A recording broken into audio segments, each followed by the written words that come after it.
Dear children, today in this program, we are hoping to teach you. We are going to continue the Chula Kamma Vibhanga Sutta. So, before we learn the sermon, first of all, we should go for refuge to Buddha Dhamma Sangha, observe 5 precepts, and then chant a nice Paritha chanting, new Paritha chanting, and then we will learn a Dhamma sermon. So now say sadhu 3 times and go for refuge to Buddha Dhamma Sangha and observe 5 precepts. Sadhu, sadhu, sadhu.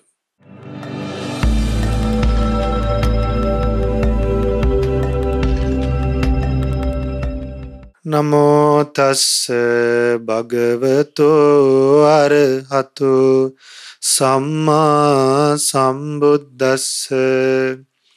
Namo tassa bhagavato arahato samma sambuddhassa. Namo tassa bhagavato arahato samma sambuddhassa. Buddhang saranang gacchami. Dhammang saranang gacchami. Sanghang saranang gacchami. Dutiyampi buddhang saranang gacchami. Dutiyampi dhammang saranang gacchami. Dutiyampi sanghang saranang gacchami. Tatiyampi buddhang saranang gacchami. Tatiyampi dhammang saranang gacchami. Tatiyampi sanghang saranang gacchami. Sadhu, sadhu, sadhu. Now, to observe the 5 precepts, say after me. I observe the precept of abstaining from killing beings. I observe the precept of abstaining from stealing. I observe the precept of abstaining from sexual misconduct.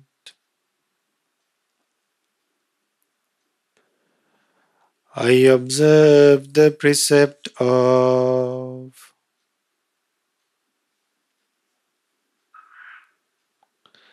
abstaining from telling lies.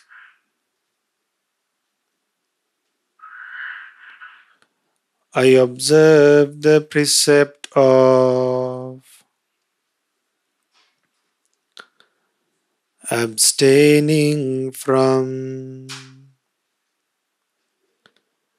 taking intoxicating drinks and drugs.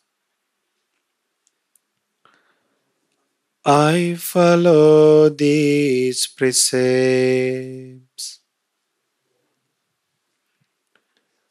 for happiness in this life,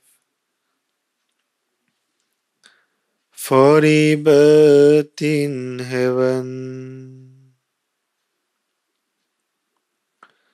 and to realize the Four Noble Truths.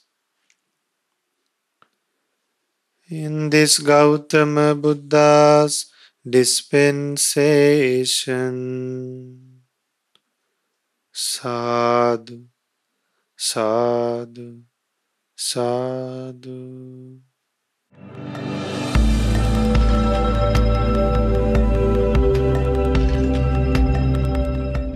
Namo Buddhaya.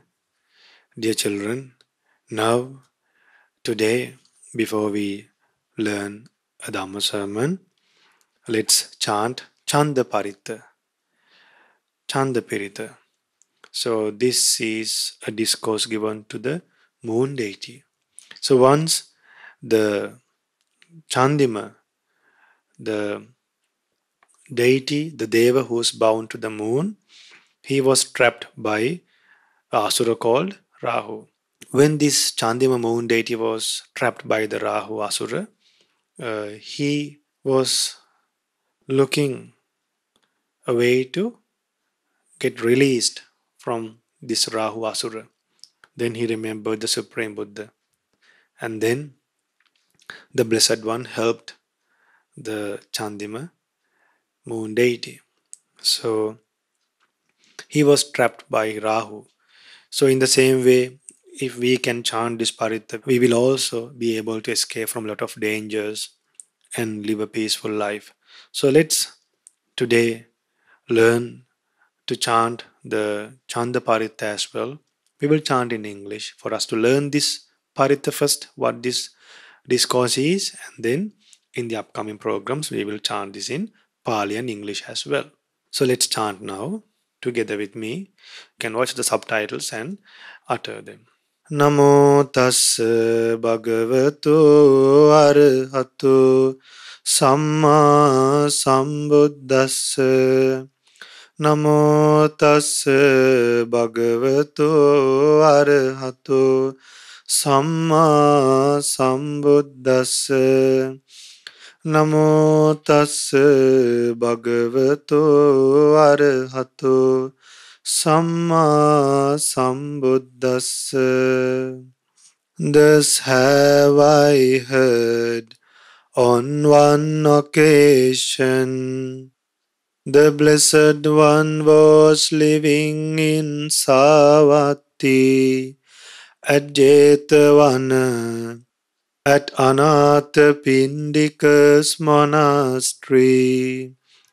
At that time Chandima, the moon deity, was captured by Rahu, one of the kings of the Asuras.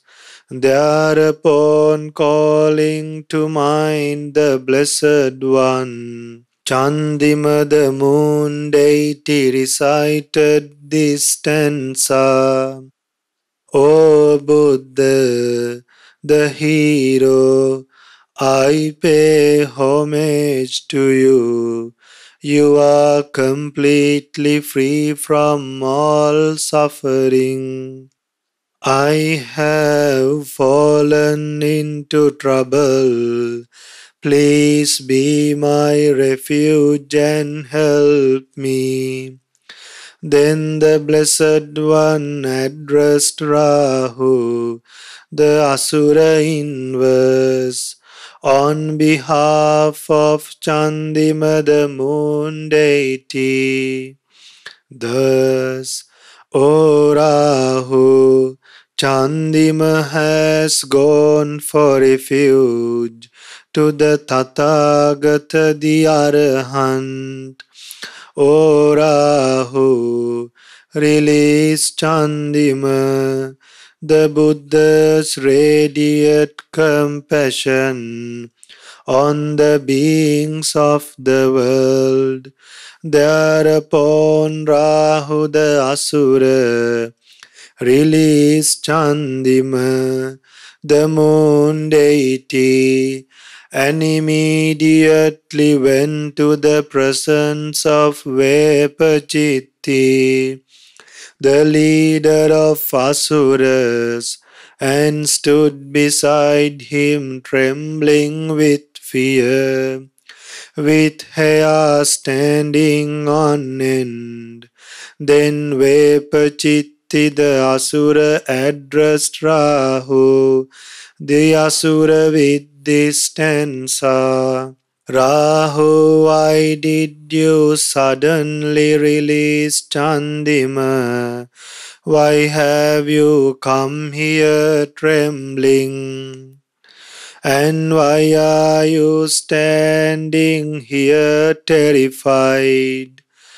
I have been spoken to by the Buddha in a stanza, requesting me to release Chandima.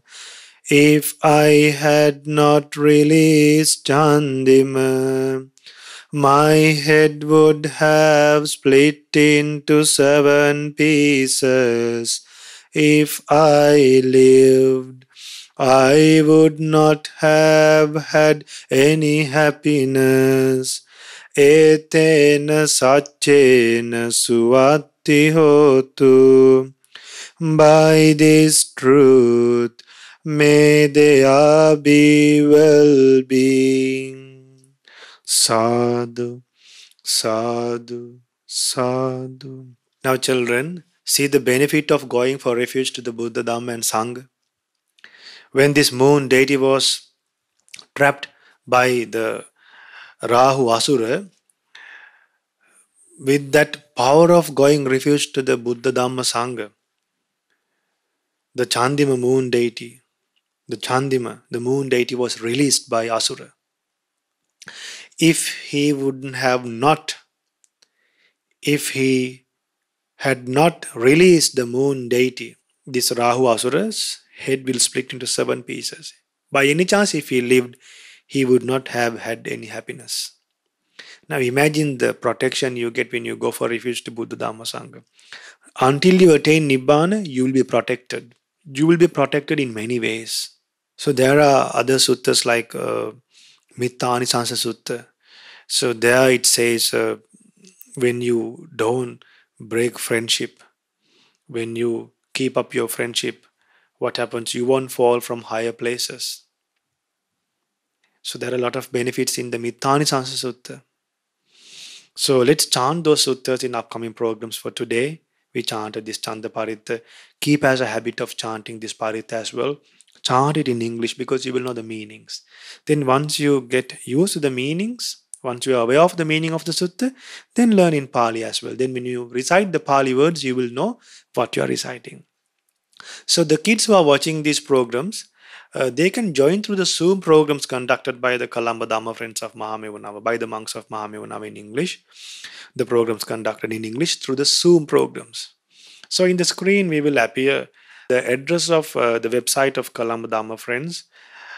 You can go to the website and then look for the online Zoom programs, the live online Zoom programs. And then, especially for Australia, we conduct a program, Sydney and Melbourne on Tuesday. Then for Perth and Adelaide, we conduct a program on Saturday, 8 a.m. Sri Lankan time.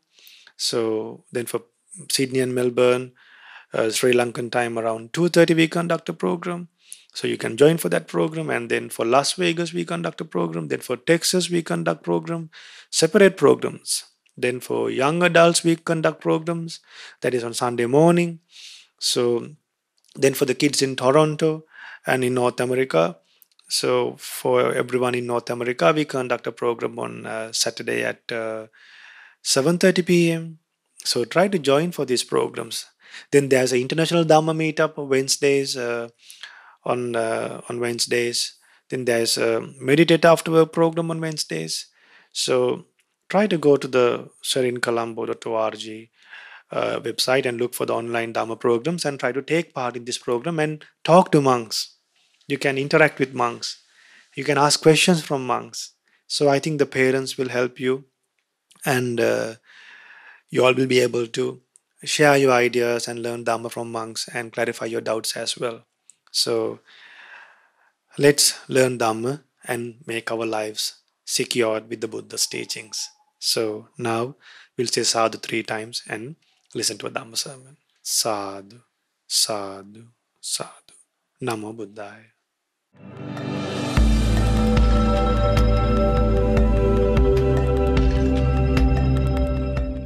Namo Buddhaya. children. Today we are learning the second part from what we learned from the last week. So we have to continue learning the Chula Kamma Vibhanga Sutta. And before we go to the sutta, let's pay homage to the Buddha 3 times. Namo tassa bhagavato arahato samma sambuddhassa. Namo tassa bhagavato arahato samma sambuddhassa. Namo tassa bhagavato arahato samma sambuddhassa. Homage to the Blessed One, the Worthy One, the Supremely Enlightened One. Sadhu, sadhu, sadhu. Dear children, now we are going to continue learning the Chula Kamma Vibhanga Sutta. We are going to learn from the 14 questions. The first question. Subha asked, Blessed One, why some beings are short-lived, and Blessed One is explaining in detail now. Because he said, Blessed One, I can't understand the Dhamma that Blessed One teach in brief. The Blessed One said that beings are owners of their Kamma, heirs to their Kamma. Kamma is the place of origin. Kamma is the place. The Kamma decides the being's birth. Then Kamma is their relative. Kamma is their refuge. It is Kamma that divide beings into inferior and superior. So that explanation was not understood by Subha. Then Blessed One decided to teach in detail. Then the first question was answered by the Blessed One in this way. Dear meritorious young man, take some woman or a man who kills living beings. And the ones who are killing living beings, there is a nature. They are violent. They are violent. Bloody-handed. A hardened killer. Merciless towards living beings. Because of undertaking such deeds, when their body breaks up after death, they are reborn in bad destinations. They are born in hell. If they are not reborn in a place of loss, but return to the human world, if they come back to the human world, what happens? They are short-lived. Now see, the beings who kill living beings, they will be born in bad destinations, in hell.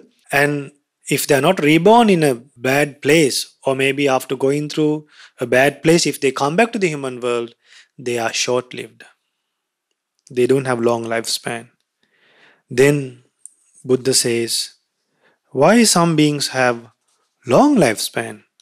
What's the reason for that? Then Blessed One explains here, a man or a woman gives up killing living beings. He does not kill living beings. They give up rods and sword. They possess shame in doing sins. They are ashamed to do bad things. And they are kind, living full of compassion towards all living beings. But because of undertaking such deeds, when they die, after they die, they are born among devas. Devakayam paripuresanti. They will receive a divinely body. They will experience divinely happiness. There was one hunter. His friend told, please don't kill living beings. For the second time, the friend told the hunter, don't kill living beings. But the hunter did not listen to the friend. For the third time, the friend told the hunter, please give up killing living beings. It's bad. Then this hunter thought, well, my friend is telling me again and again. He has told me for 3 times to avoid killing living beings. To avoid from killing living beings. Then this hunter thought, well, I'm killing living beings day and night. Because in the night he go and fix traps, and in the daytime he go and bring them back. So in the night also he kills living beings. In the daytime also he kills. Some animals are easy to catch in the night. Some animals are easy to catch in the daytime. So he was only thinking about that, but he forgot that he is gaining bad karma in the daytime and also in the night time. Then this hunter thought, Well, my friend has told me 3 times there should be something in this, so he thought I would give up killing living beings in the night. But then he continued killing living beings in the daytime. He also died after some time, like Todeya died and was born as a dog. This hunter was this hunter also died after some time. What happened to this hunter? In the daytime, what happens? He is eaten by dogs. He's been teared by dogs into pieces. But in the night time, he gets divinely happiness. Fairies attend to him. He eats divinely food. He drinks divinely water. He wears divinely clothes. He dwells in divine dimensions. But just after the night is over, when it comes to the dawn, when it comes to the early morning, dogs barks and chase after him and tears his body into pieces. Then again in the evening, dogs leave him and he gets divinely happiness. He gets divinely happiness. Now see, just by giving up killing living beings only in the night, if we can give up killing living beings in the daytime, because anyway nighttime we are sleeping. We don't have to worry about nighttime. We have to only worry about daytime. So daytime, don't kill living beings. Now in one of the Zoom programs recently, one child told me that he's only eating now vegetables. Just by eating vegetables, you can't avoid killing living beings. Why? They can kill mosquitoes. They can fix traps to rats. They can put pesticides. So killing living beings and not eating meat are two things. Meat is something that is cooked by your parents, not killed by your parents. Unless your parents command another person to kill a living being, then your parents might get uh, involved in breaking a precept. But if you just eat meat that was cooked by another person, if you did not tell them to kill for you, you're not involved in breaking a precept. So we will teach you the 5 precepts in detail in the future programs. So Kyle Puta will remind me. 5 factors should be completed to break the first precept. It should be a living being. You should know that it's a living being, and you should have the killing intention, and you should do a plan, and from that plan that animal should die. So does that happen when you eat the meals that are prepared by your parents? No. So eating meat that is cooked by your parents or maybe in a party or in a hotel or whatever it is, that is not considered as killing living beings. Now sometimes there are fish in tanks, live fish. Then people go to the restaurant and order, I need that live fish. So then you will break the precept. So abstaining from killing living beings is not killing at all. Not just avoiding eating meat. Remember that, children. Now even if you eat vegetables, don't people put pesticides to grow vegetables? But did you tell them to put pesticides? No. So that's why you don't break the precept. Now when people cultivate things, when they farm, they have to plow the ground. They have to plow. Then don't insects, animals die? They die. But the people who eat the food, do they have killing intention? No. When people plow, so they kill insects. Then some people purposely they put pesticides. They know that animals are dying. Then they break the precept. Imagine you dig the earth. Then sometimes worms might die. But before you digging, you don't know that there are worms. Then after digging the earth, you might see a worm and then you might see the worm has cut. Then you don't break the precept. Why? Before you digging the earth, you don't know that there was a worm or not. But after seeing a worm, then you should be very careful further when you dig. You should put that worm ahead and then dig that place. Then when you sweep, you might sweep ants. Then you should use a soft broom and sweep. Why? The intention is not killing ants. The intention is sweeping.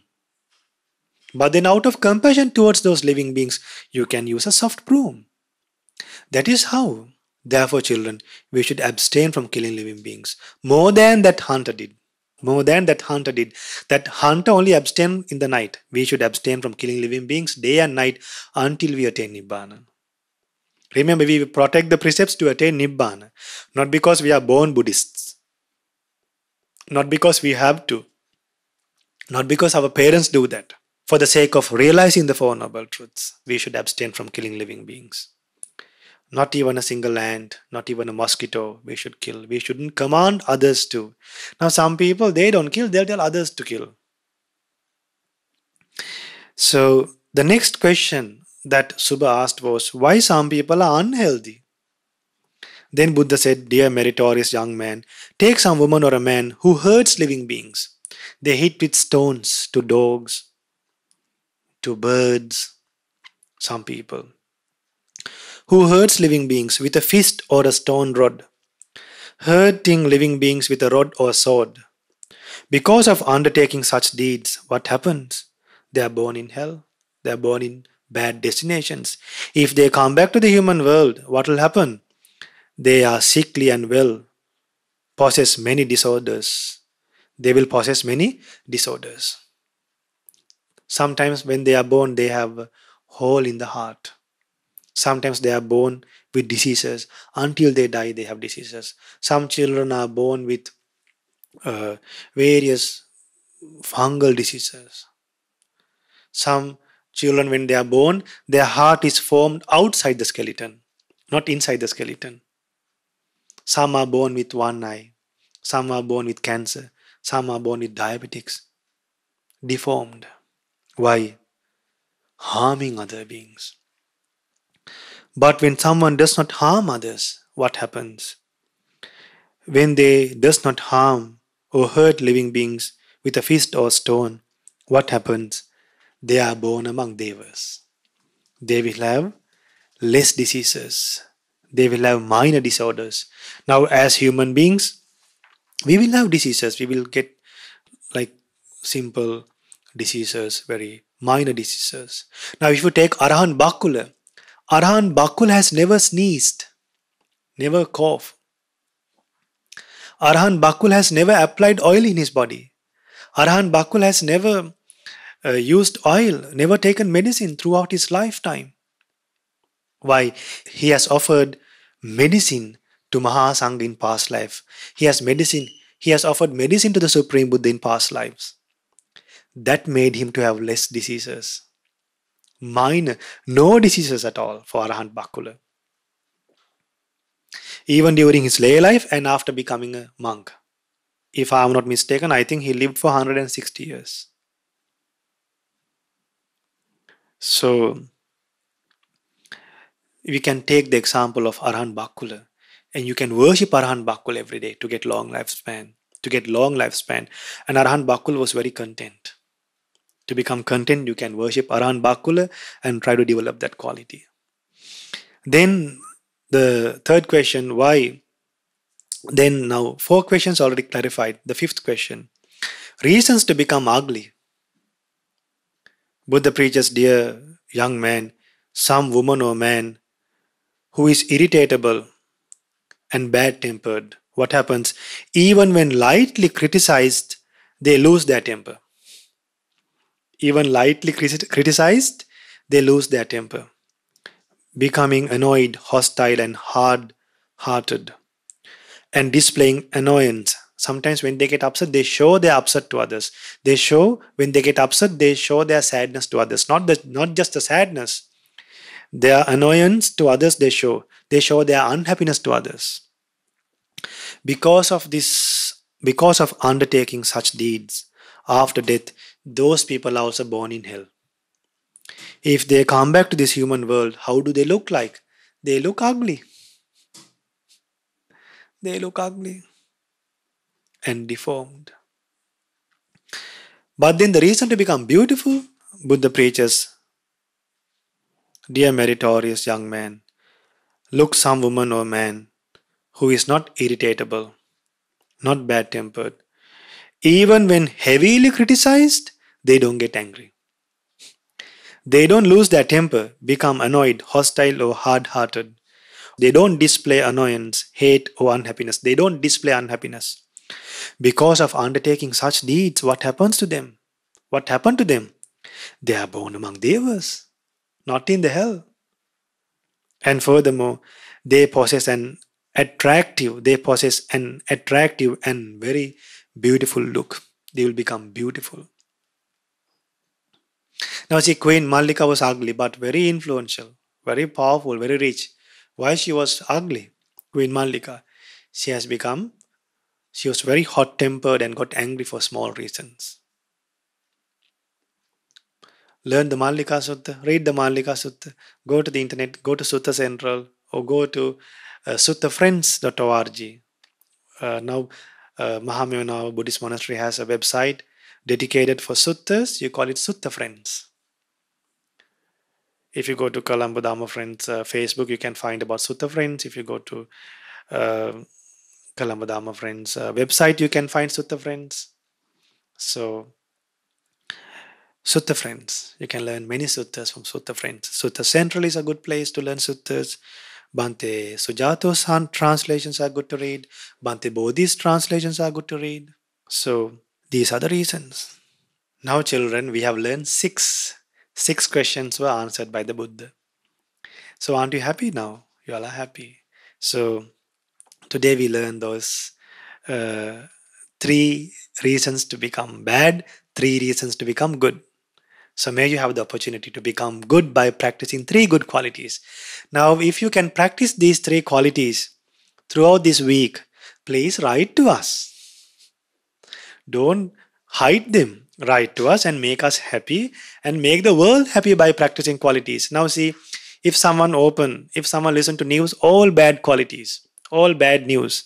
So let's give a good news to the world. Please write to us good things that you do and it will become a good news to the whole world. So we are hoping to have a news section in Colombo Dhamma Friends CDF radio. So in the future, if you can send your good deeds, we can spread as a good news to the whole world. So write to us. Even if we can't read them loud in the Mirror of Dhamma program, we can read them loud in the CDF radio. And also in the near future, very soon, we are going to start a Buddhist radio, an online radio, a podcast for young adults. It will be done by the young adults from Australia, from Melbourne. So hopefully we would be able to start that very soon. So write to us to the email appearing in the screen. And by learning this sutta, these six answers, the six questions, may you have the opportunity to become good and realize the Four Noble Truths in this Gautama Buddha's dispensation. Sadhu, sadhu, sadhu. Namo Buddhaya. Namo Buddhaya. Dear children, today we are going to practice the impermanence meditation. We should try to recollect and think how impermanent our eyes, ear, nose, tongue, body, and mind are. And to understand the impermanence nature, today I thought of explaining in detail how our eyes can be impermanent, how our ears can be impermanent, how the tongue can be impermanent, how the body can be impermanent, how the mind can be impermanent. So, this meditation will be played in a couple of programs until you get used to the meditation. So, we decided to teach you this meditation for you to understand really what this impermanence meditation is, and then to think wisely according to the true nature of your eyes. And then when you learn this impermanence meditation, you will be able to be detached to what you see. You will be able to be detached to what you hear. You will be able to be detached to what you smell.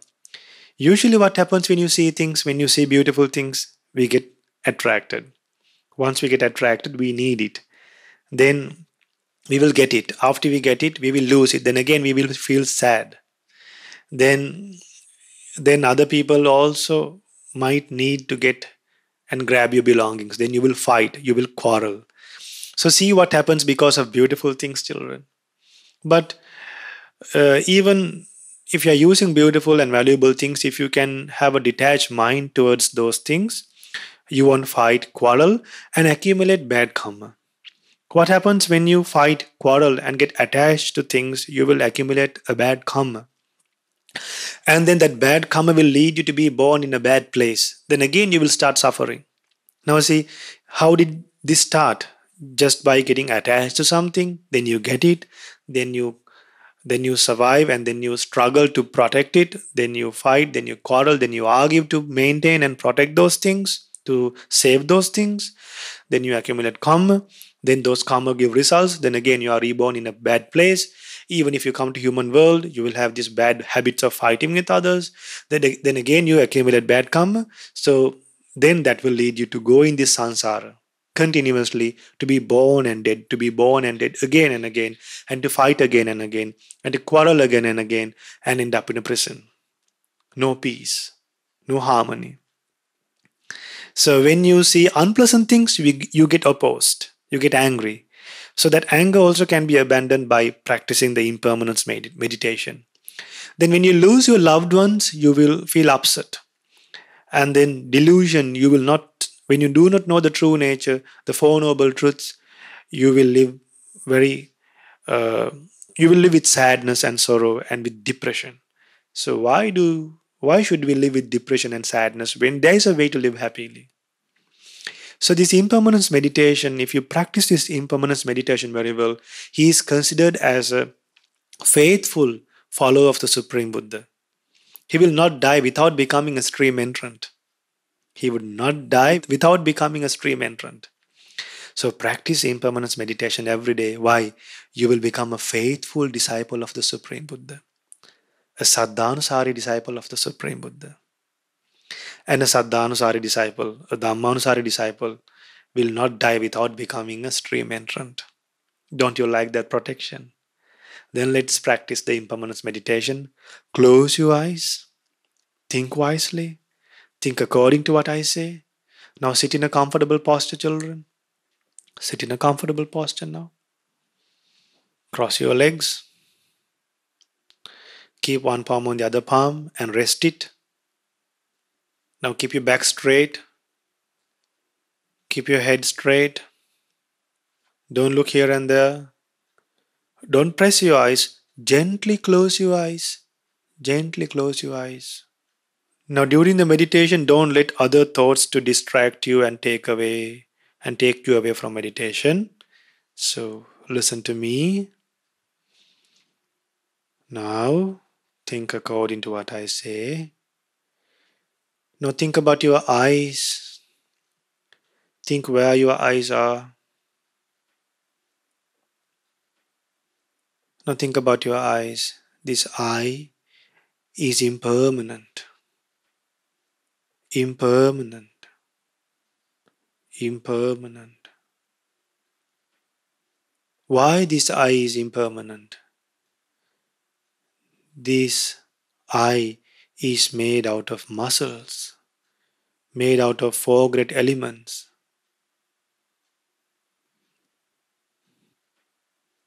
This eye is subject to change. The eye can get infected at any time. The eye is subjected to diseases. The eye can lose vision anytime. We can get blind anytime. The eye will get old one day. Just like our body gets old, our eye will get old one day. There will be one day you will not be able to open your eyes. When people get old, they can't open their eyes. They cannot see the world anymore. They will not be able to see the world anymore. This eye is impermanent. Impermanent. Impermanent. We can't keep this eye under our control. It's not me. It's not mine. It's not under our control. Then this eye like to see beautiful things. This eye would like to see beautiful things again and again. But remember, whatever we wish to see from these eyes, those forms are not permanent, are impermanent, will change any time, are impermanent, are impermanent. The forms are impermanent, impermanent, impermanent. The form is not me, not mine, not under my control. Understand the true nature of forms. The things we saw in the past are not there today. The things we see in the present will not be seen in the future. So why we should get attached to the things we see?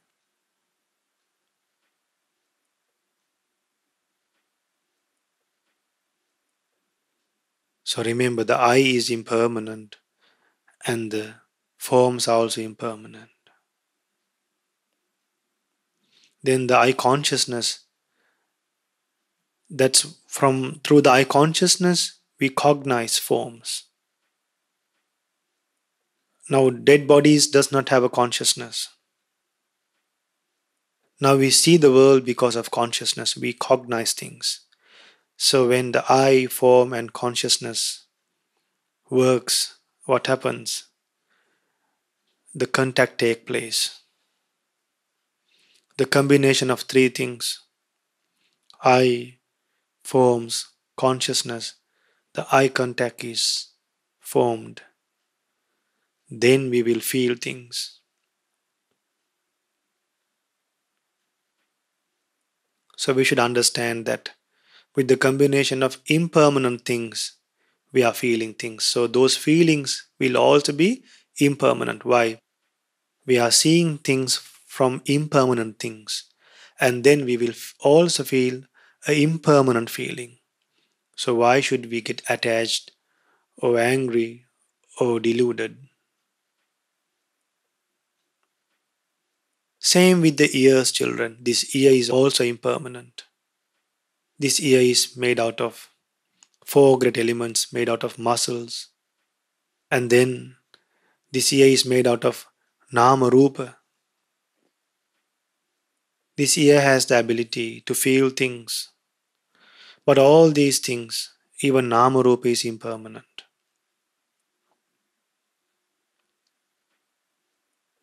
Name and form. Then this ear, there are disgusting things inside the ear. So why should we satisfy such a ear by pleasant sounds, by songs? If you have a desire to listen to songs again and again, if your parents don't let you, think, I'm trying to satisfy a ear that is filled with disgusting things. This is made with muscles. This ear has a disgusting nature. This ear is impermanent, children. And this ear is subjected to change. This ear is subject to old, can get infected anytime. Then the things we hear are also impermanent. Then whatever we feel through the ear contact, whatever the feelings, those feelings are also impermanent. So the ear is impermanent, the sounds are impermanent, the ear consciousness is impermanent, the ear contact, ear, sounds, consciousness, the combination of that is ear contact is impermanent, then the feeling we feel through that ear contact is also impermanent. Now let's think about the nose, children. The nose is also impermanent, covered with mucus, covered with dust, covered with phlegm. This nose is impermanent, impermanent, impermanent. Not me, not mine. This nose is not under our control, children. This nose, one day, we will not be able to smell properly.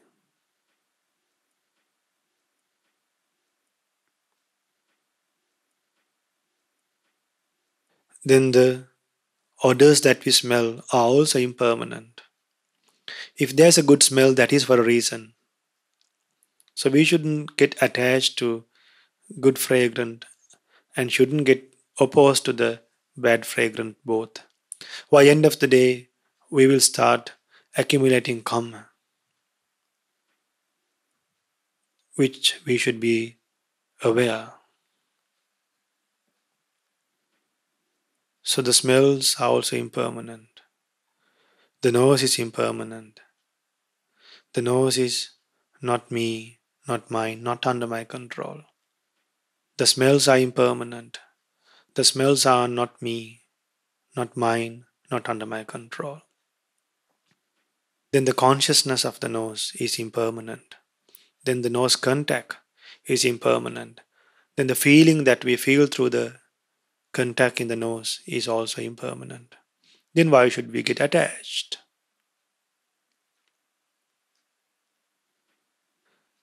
Then the tongue is also impermanent. This tongue that we like to taste various delicious food is made with muscles and it's very impermanent. This tongue, if we don't clean this tongue will smell very bad. This tongue will get rotten one day. Why should we satisfy a tongue like that? When we are unable to satisfy our tongues, when we don't get to eat delicious food every day, we get upset. Why? We don't realize that we are trying to satisfy a tongue that has a disgusting nature. The tongue is impermanent. The tongue is impermanent. Impermanent. The tongue is not me, not mine, not under my control. Even the taste that we taste through the tongue, any good taste is because of a reason. Any food would get rotten after some time. The moment the food gets mixed with saliva, the taste of the food disappears, reduces, decreases. So if the tongue is impermanent, if it is not under our control, if it is not mine, why should we quarrel and fight to eat delicious food? If we get, we can eat, but if we don't get, we should have patience. Then the taste is also impermanent, impermanent, impermanent. The taste is not me, not mine, not under my control. Then the consciousness of the tongue is also impermanent. Then the combination of tongue, consciousness, and the taste, which is the contact, is also impermanent. And then the feeling born because of tongue contact is also impermanent. Temporary is for a short period. Why should we fight and struggle for things that we get to experience for a short period? Why should we get angry with our parents for a taste that we are going to experience for a short period? Why we should become greedy to share our delicious food with others if we eat, if that food that we eat will give a temporary happiness, why should we be reluctant to offer food to others? We shouldn't be reluctant. Why? Even if we eat, it'll be a very temporary happiness. But if you offer something, the happiness will be for a long time. Why? You gain a merit by offering to others.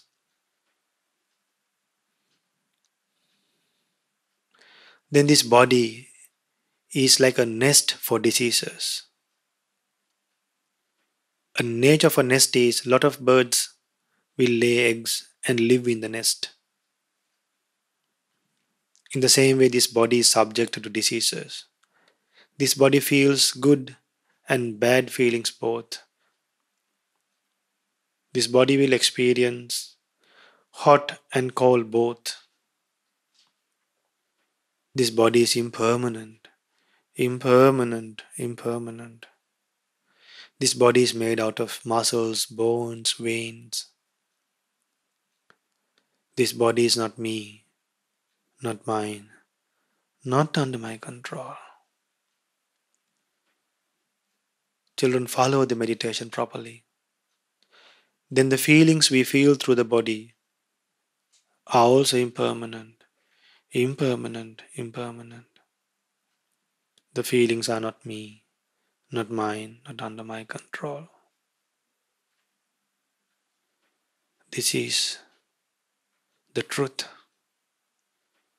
Then the body and the feelings that we feel through the body, which you call the tangibles, are also impermanent, impermanent, impermanent.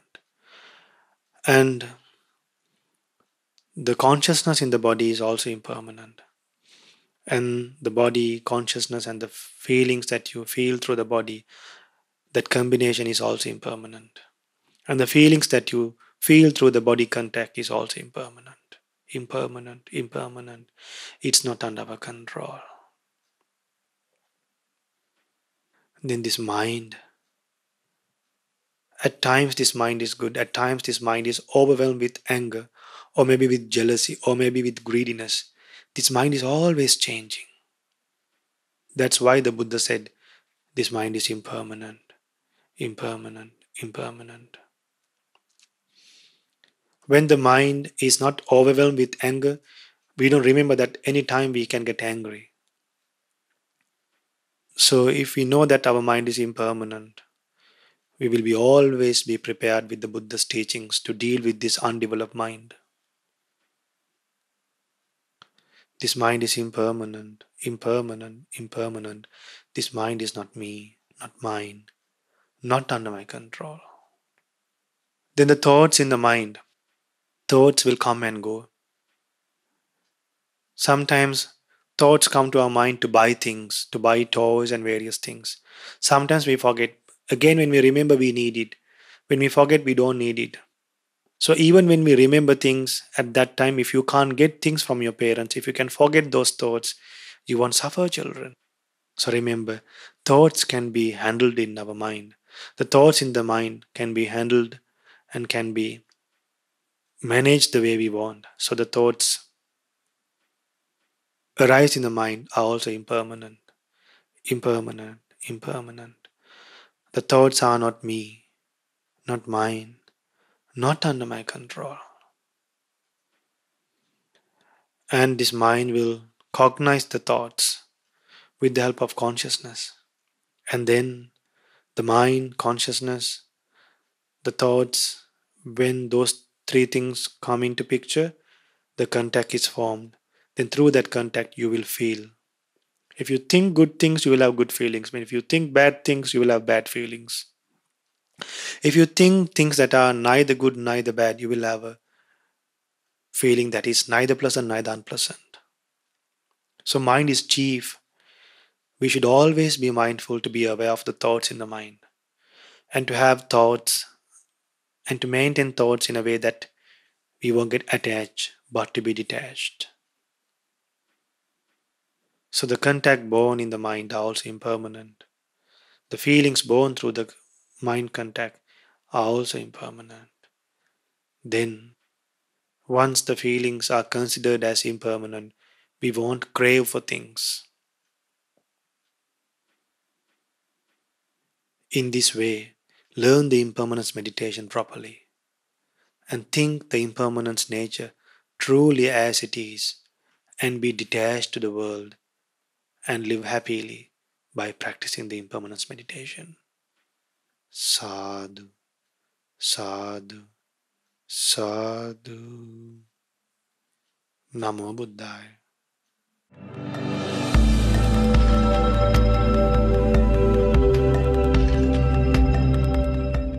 Namo Buddhaya. Now we have come to share the good deeds that children have done from many countries. So some children have sent their good deeds from Australia, from Canada, from America, some from Saudi Arabia, some from Kuwait. So we get good deeds from all parts of the world. So now I'm going to hand over the program to a child to conduct the good deeds. Namo Buddhaya. I am Dinu Daham and I am from Toronto, Canada. Now you are in the good deeds session. So today we'll be seeing the good deeds done by 3 kids named Inuka Upasaka, Hiru Upasaka, and Linesha Upasika. I will now read Inuka's email. Namo Buddhaya. Homage to the Blessed One, the Worthy One, the Supremely Enlightened One. Homage to Lokuswami Vahansa. This is Inuka Tehan. I hope Opa Vahansa and all other venerable monks and nuns are doing fine. May all the venerable monks and nuns, especially our Prinvat Lokuswami Vahansa, all the monks and nuns around the world, all our Dhamma friends, and everyone else overcome all sufferings and realize the Four Noble Truths in this Gautama Buddha's dispensation. Sadhu, sadhu, sadhu. Venerable Bhante, I have done a presentation, and 2 years ago we bought a book. It is called The Life of Buddha, and it is written by our most venerable Lokuswami Vahansa. We learned so much from it, and I used some of the valuable information from it in my presentation. I hope everyone will learn something from it. Stay safe, Bhante, and especially Lokuswami Vahansa and everyone else. Theruvan Saranai Namo Buddhaya. Now let's watch the presentation Inuka has sent us. Namo Buddhaya. When the Bodhisattva was born, he took 7 steps. Each step formed a lotus flower. At the end of the 7th lotus flower, the little prince chanted a brilliant verse.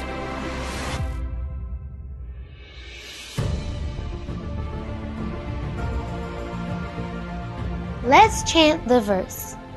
Aggohamasmi lokasya jettohamasmi lokasya settohamasmi lokasya ayamantima jati nati dani punabhavo. Meaning of this great verse. Supreme the world, that is me. Virtuous in the world, that is me. Senior most in the world, that is me. This is my last birth. It will never happen again. I will not be born again.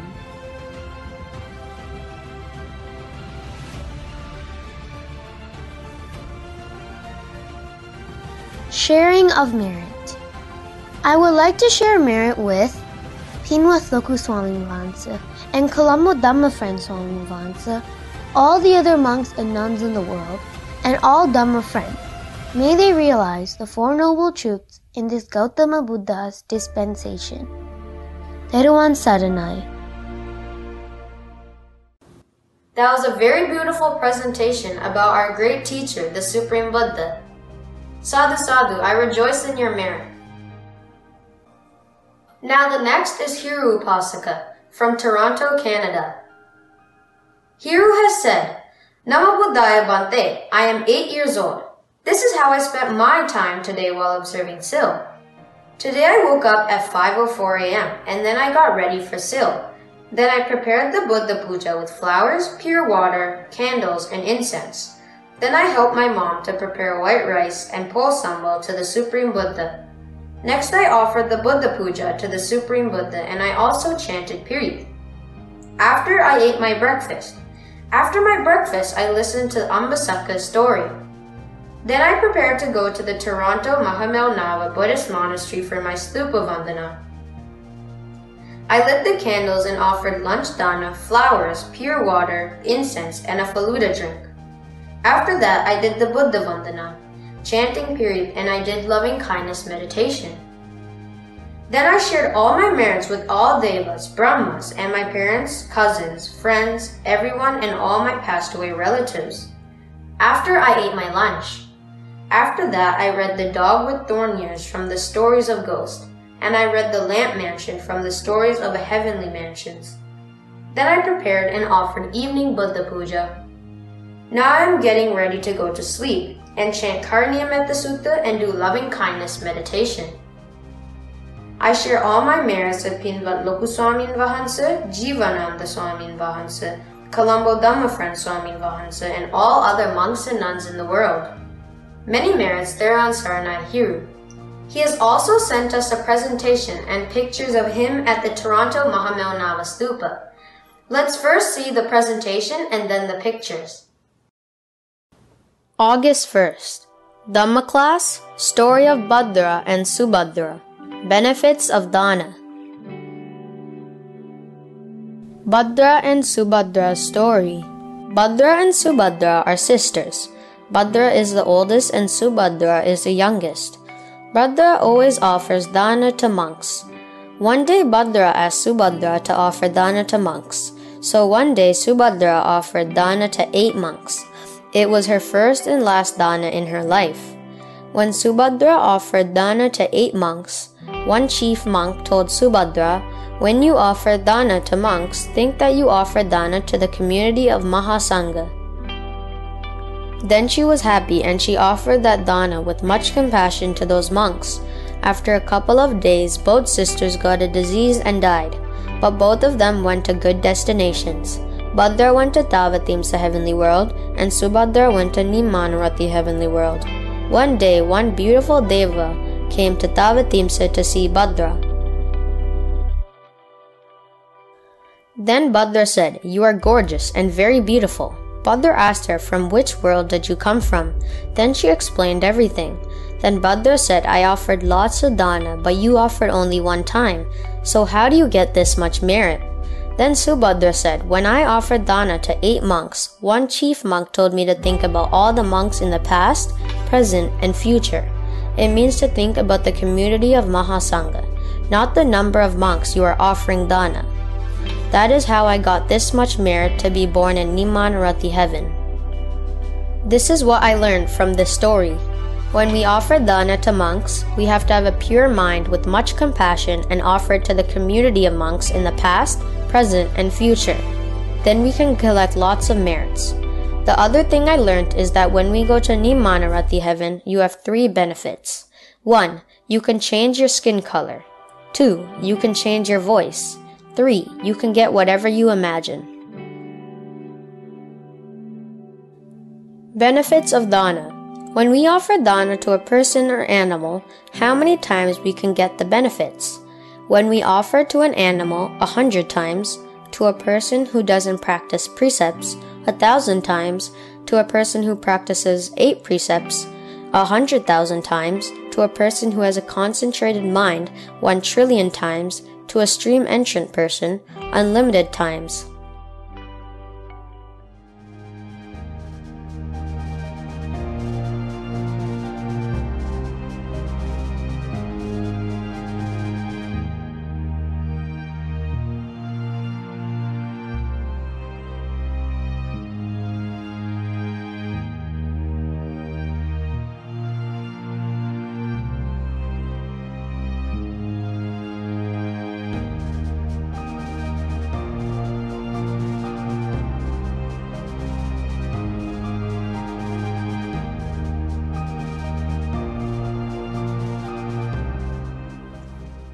That was a very nice presentation to teach us the story of Bhadra and Subhadra and those beautiful pictures of him at the Mahamelnava Toronto Stupa. Sadhu Sadhu, we rejoice in your merits. Now let's see what good deeds 13-year-old Lanisha Upasika from UK did. I will first read the email, then show the pictures she sent us. Namo Buddhaya Swamin Vahansa.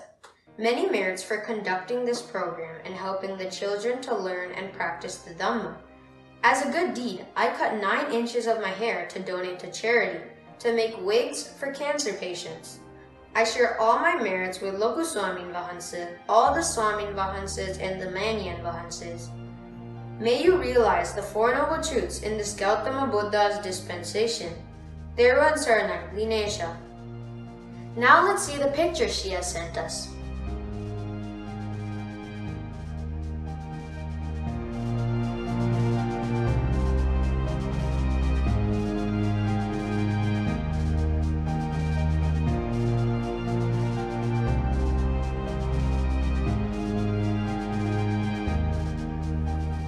Sadhu Sadhu, we rejoice in your merit by trying to help cancer patients. So today we watch many good deeds done by children all around the world. May you also have the opportunity to send your good deeds to our new email address. These meritorious deeds will help us propagate Dhamma and teach others to do meritorious deeds too. Therefore, we rejoice in all your good deeds. The world is rejoicing too. May all of us have the opportunity to realize the Four Noble Truths in this Gautama Buddha's dispensation. Sadhu, sadhu, sadhu. Theron Sarnai, Namo Buddhaya. Namo Buddhaya. So, we watched many good deeds today, and may all of us have the opportunity to develop good deeds, cultivate good deeds, and realize the Four Noble Truths in this Gautama Buddha's dispensation. Sadhu, sadhu, sadhu. Children, if you do good deeds, please write to us. Think of various other ways to promote good deeds to the whole world. So, in the last week program, we told you to video to teach how to cook something, and then you can teach other children how to do gardening, how to plant a tree, then how to put fertilizers to plants, and also how to keep the room clean. That is very important. Honestly, children, show a messy room and teach how to clean that room, and also teach how to keep a room nicely, and then how to keep your studying table nicely, and then how to keep your wardrobe nicely, how to keep a bathroom nicely, how to wash a bathroom, and how to keep the kitchen clean. So all these things you all can teach the other children, because lot of children, lot of young adults, they keep their rooms in a very messy way, very untidy, very ugly, very disorganized. So disorganize some rooms. So you can teach many good things by videos. So let us share the good deeds with other children and to teach them how to do good deeds and learn good deeds. So once again, I kindly invite you and request you to send your good deeds to our email address to share them with other children. Namo Buddhaya.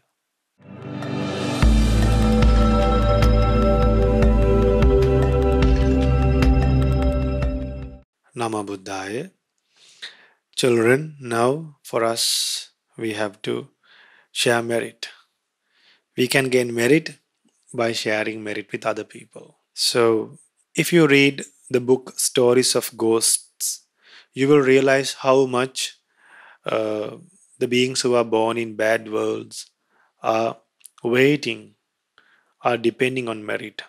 Not all the ghosts and demons can rejoice in merit. Very few selected demons and ghosts can rejoice in this merit. Some departed relatives are born among devas. Some departed relatives are born among animals. Some departed relatives are born among titans. Some departed relatives are born among the beings in the hell.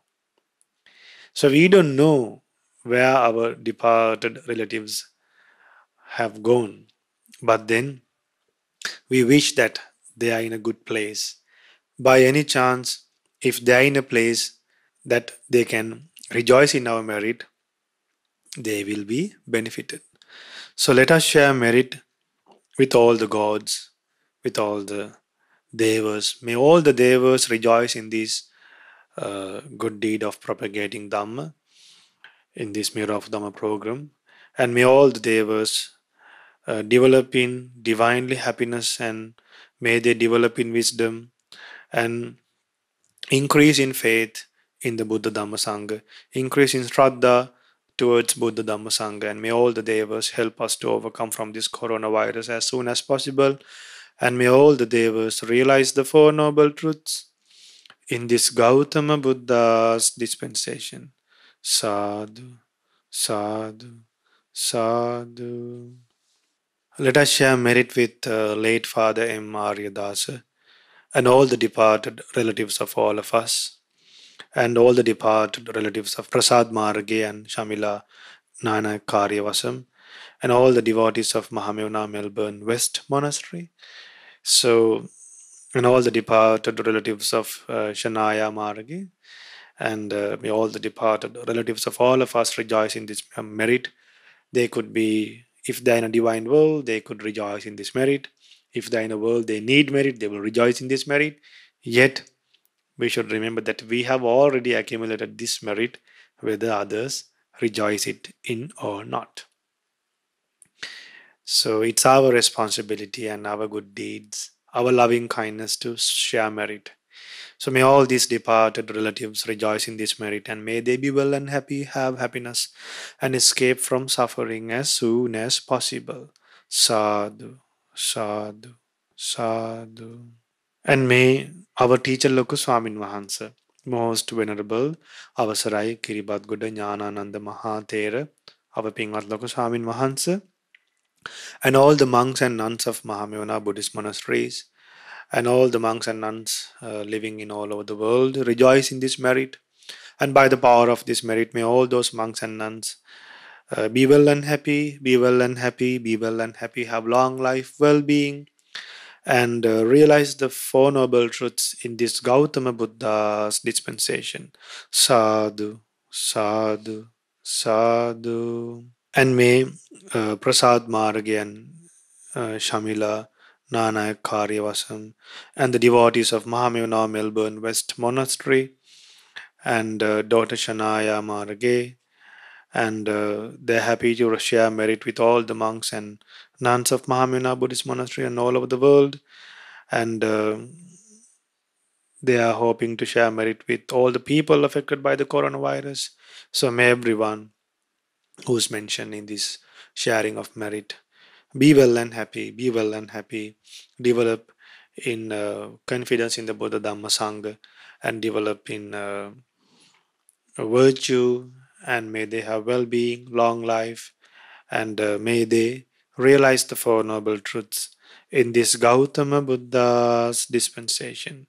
Sadhu, sadhu, sadhu. And let us share merit with all the devotees who are supporting the Mahamevanava International Buddhist Monasteries, all the foreign Asapurs who are taken care by the lay people these days without the presence of the monks. So lay people are working so hard to take care of the monasteries and then uh, maintain the monasteries. So we bless all those people who have taken the hardships to maintain the monasteries and then keep the monasteries in a better way until the monks come back to those monasteries.